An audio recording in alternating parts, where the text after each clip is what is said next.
Welcome, ladies and gentlemen, I'm ScrapMan, bringing you another episode of Scrap Mechanic, and we are back in our mini golf course, and we are on hole 5. So if you missed the previous holes and you don't know what we're doing, then go check out those right now. I'll leave a link down in the description. Now, for hole 5, things are gonna get a little bit more difficult than hole 4, which is natural. That's why it comes after hole 4. But we mentioned in the last episode how we were going to kind of segment them into groups of 3, 1 through 3, 4 through 6, 7 through 9, where 1 through 3 is kind of the introductory basic mini golf. There's not really much risk to it. You just get the ball to the end as quick as you can, I guess, or as few strokes as you can, depending on how you want to keep count. And then on hole 4, we started upping the risk where we actually have a chance to fall off the map with your ball and have to restart. So holes 4, 5, and 6 are going to be kind of based off of that general theme, where you have to be a lot more accurate with your shots, otherwise your ball is going to fall off and respawn. Now, if you're wondering what I'm thinking for holes 7, 8, and 9, the last tier of a 9-hole course, I'm thinking we might have different colored balls where you actually have to hit multiple balls into designated sockets. So it's going to combine everything from the previous ones, where there's still going to be a chance of things falling off, but there's going to be an additional puzzle element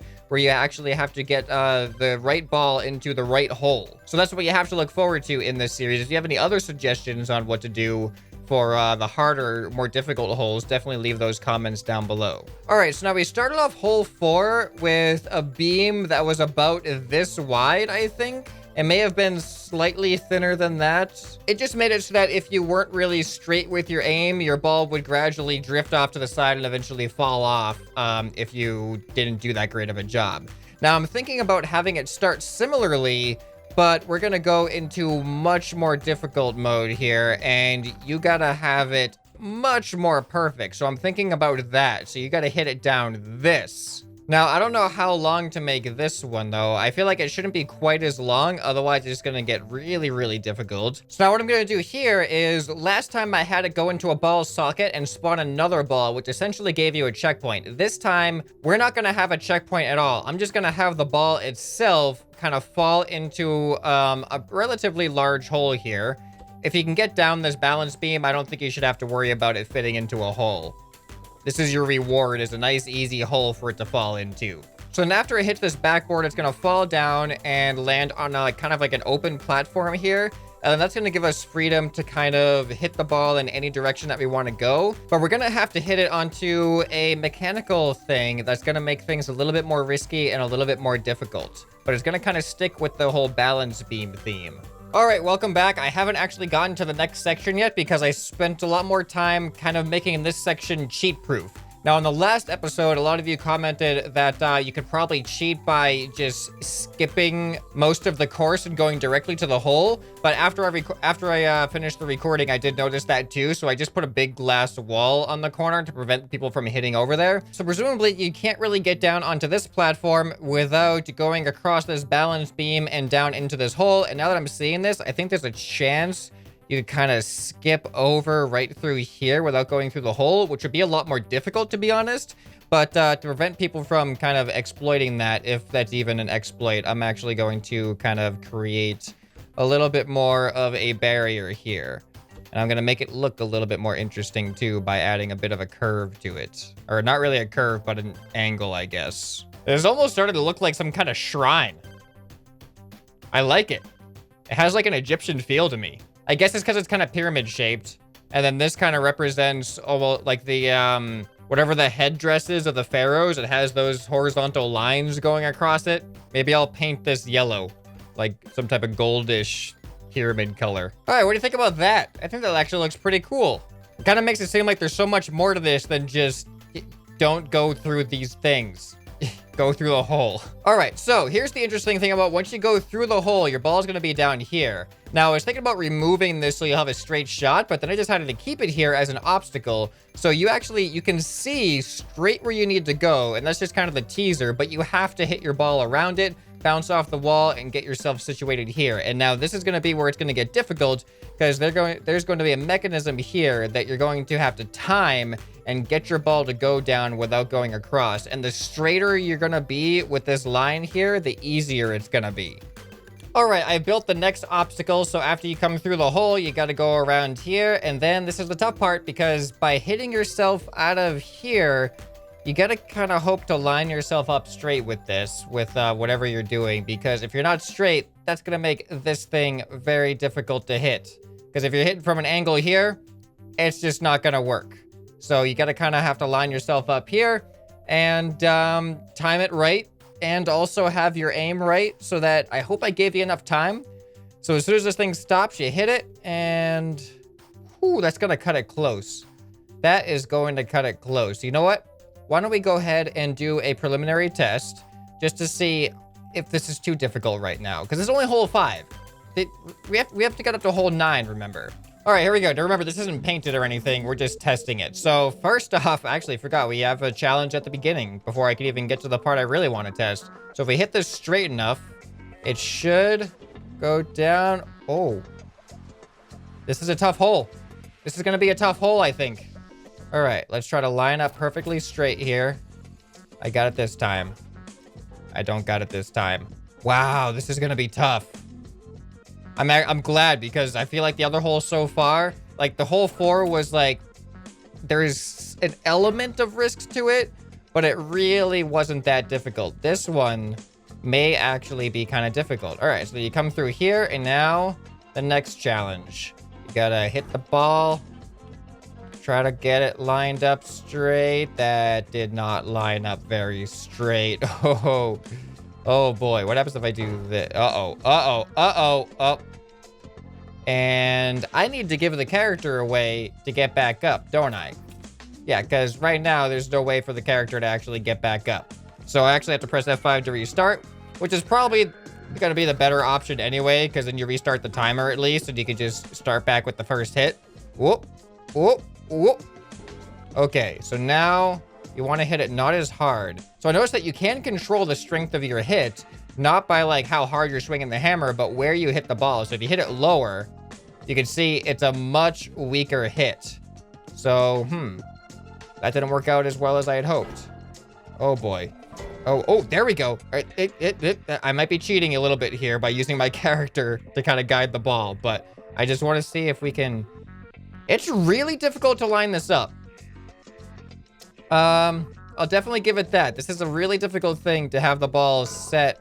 So I don't know if I want it to be that difficult. I might have to give some type of guide that lines the ball up. I don't know. I don't know how to do this. Whoop, no. All right, this is tough. Yeah, I'm just spending so many hits just trying to line the ball up here. All right, a little bit more. Dang, this is tough. Uh-oh, go.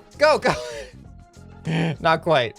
So the main thing I'm really trying to test here isn't whether or not I can line the ball up, but that's definitely something that needs to be adjusted here. But I just want to see if your ball is lined up, do you have enough time to hit it across?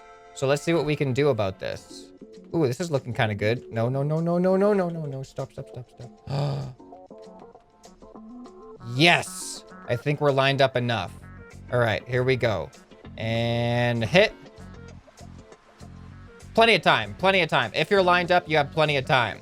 Okay, so now I think we need to make it slightly easier to actually get your ball situated. And I've actually just inadvertently thought of a cool way to make this design up here even cooler. I'm gonna make it a diamond shape instead of just a triangle shape. So this might be kind of cool looking. Yeah, how's that look? I think that looks pretty cool. It's almost like the Assassin's Creed logo now.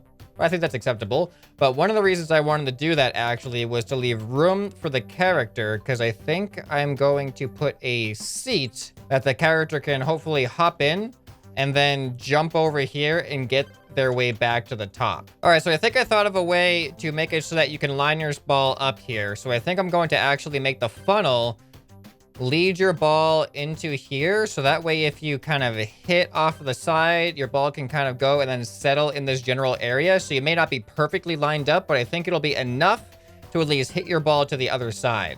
I'm hoping that this is going to work the way that I intend, but I guess we'll just have to wait to find out. All right, there we go. I think this will serve much better for us. So let's go ahead and do a quick test and make sure that that's the case. And then we'll get on to the next step of this level, which I haven't even thought of yet. All right, here we go. So we just hit the ball off to the side. It should work its way through to there. Oh, look at that. That worked perfectly. And now it's actually hard to see the timing behind the ball. All right, and hit. Oh, we missed, but we had enough time. That was good. That was good. I think we're onto something here. All right, let's get back and start building. All right, so here we are at the post-rotating balance beam section. So you're gonna go on through here, and I don't know if the ball is gonna be able to roll all the way over here in one hit, but either way, you gotta get the ball to go over here, and it's gonna roll down here, and then it's gonna get wedged into what I think is the minimum space the ball can fit through, which is 5 wide. We're gonna do a quick test of this just to make sure, though. Actually, out of curiosity, can I just spawn a ball up here without the challenge starting? Nope. We'll just do that just to make sure that the ball fits. So I'm just gonna run on through the challenge. And actually, I just realized I don't have a way to get over here other than actually running. So there's gonna be a little bit of parkour, just enough time to make it over if you jump at the end especially. All right, so did I hook that up? Did I really? Oh, the challenge hasn't started yet. Oh, that was my bad. That's okay, I need to start over anyway. I gotta hit this to start the challenge, and then the ball spawners will work. All right, so now the ball spawns in, and what is the behavior of the ball? Okay, perfect. Perfect, I think that's great. But actually, I'm curious, what if the ball goes off to the side over there? Yeah, that works. That works as intended. All right, so now the next part is going to be really interesting. I think this is going to be the last challenge before the hole. And this idea actually comes from the comments. So we're kind of doing like the balance beam type thing. And this is a rotating balance beam horizontally. But what if over here we do a seesaw? So the ball is going to come down here. It's going to rest against a seesaw that is actually angled right towards here. And then you have to hit it the right amount of strength across the seesaw, because what the seesaw will do is actually lower the ball directly into the hole. So if you give it too much strength, you're actually going to jump the hole. But if you give it enough strength to go up the seesaw and then tilt it back down, then it should roll nicely right into the hole. So let's go ahead and we'll build our seesaw, and then hope that this is going to work. All right, so we got our prototype seesaw here. I am gonna hope I put a little bit of weight on this side, so that way when the game starts, the seesaw will naturally tilt to this side. I'm just hoping that the weight of the ball, I don't know how heavy the ball actually is. It says medium weight. This material is also medium weight, so hopefully we'll offset that right there. So the goal is obviously to get the ball up the seesaw and have the seesaw come down. Now, if for whatever reason you need to reset the seesaw, I have this piston here that is triggered by this button. And if you press that button, you can see it raises the piston, which will then reset the seesaw into the position that you need it. So let's go ahead and test this thing and see if we can get this thing to work as intended. All right, here we go. So the ball rolls down, and the seesaw itself should stop the ball. The seesaw itself should stop the ball in this position, which it is doing. So now is going to be the tricky part. We have to hit the ball not too hard, but hard enough to get it up the seesaw. And then I'm hoping that if we hit it right, that the seesaw will then lower the ball down. Here we go. That actually looked pretty good. And if for some reason you jump the ball, then you can actually reset the seesaw. However, you will have to actually reset the entire challenge, because this ball isn't going to be here as a checkpoint. This is going to be high risk. See, like that one was a little bit more risky. I want to see, so far each time the ball has kind of flown off the end of it. I want to see if I can hit it in a way that the ball kind of rests up at the top and then gets lowered down. There we go. That was perfect right there. All right, so now all we have left to do is put the hole in here and give the course a run through. Well, paint it. We gotta paint it too. That's a thing. All right, there we go. We got the hole installed. So you literally have to get this thing to roll right off into the hole, because if you hit it too hard when it is all the way up, you can see that you're just gonna jump over the hole. And this hole is not forgiving. It's also a pyramid shape. So like, it's kind of like this whole thing is very themed towards Egyptian pyramids unintent. That wasn't the goal, but that's kind of what we got going on here. So now I'm gonna paint this up, make it look like an actual golf course, and we'll give it a try. Welcome to the finished course. Here we are on our first playthrough. We're gonna see if we can do it, complete it, and add it to the challenge pack, because we can't add it to a challenge pack unless we complete it. All right, here we go. First shot of the challenge. Looking good so far. So this is kind of the paint scheme I came up with, just like yellow and orange for the pyramid things. All right, so now we got to get ourselves set for the rotating balance beam of Egyptian doom. Or something like that. I don't know. All right, and it comes around and shoot. Oh, I just barely made it. Oh, cool. And the ball went all the way down here, ready for this balance beam. All right, here we go.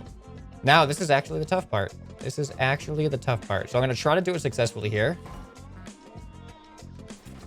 It worked. It actually worked. It worked as intended. All right. So I'm actually going to reset. I want to test out if there's any way to... I'm going to troubleshoot, basically, and test out if there's any way to fail the course or, I don't know, cheat the course. Like, I don't really see any way you're going to cheat the course from here. But I also want to make sure that if you hit it too hard, that you're actually going to miss that final hole. Because I know that ball catcher has a kind of catch radius. I don't know how far that distance is. So then from here, I don't think there's any way you can really cheat this. Possible. Oh, it would be really, really hard. Because I'm saying it's possible you could hit the ball up, get it on here somehow, and then shoot it over to there. But it'd be easier just to do the actual challenge. I don't know if you can get a better time by even doing that.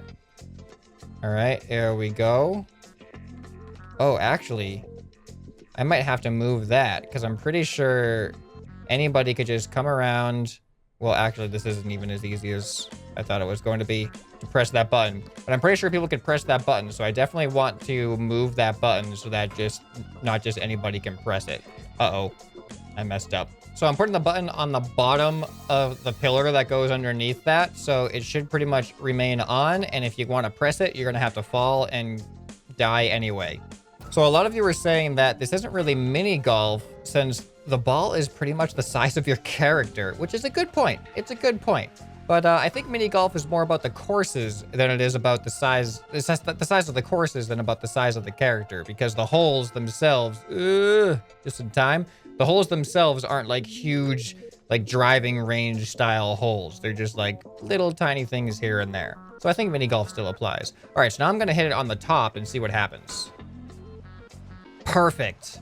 Failure. That's exactly what I was looking for. All right, so I think we actually have a pretty fun hole here. Let me know what you guys think down in the comments, and let me know if you have any ideas that you want to see for hole number 6, which is going to be the last hole in tier 2 of difficulty. So remember, we're not going to get too difficult, and this is also more like balance beam, don't fall off themed. So what else could we use other than the rotating balance beam, the seesaws, or maybe we can use those same ideas but in more complex ways? I'll be looking for that down in the comments. And if you missed the golf, any of the golf videos, I'm gonna make a playlist of all of them so far, so you can check that out on the end screen right here.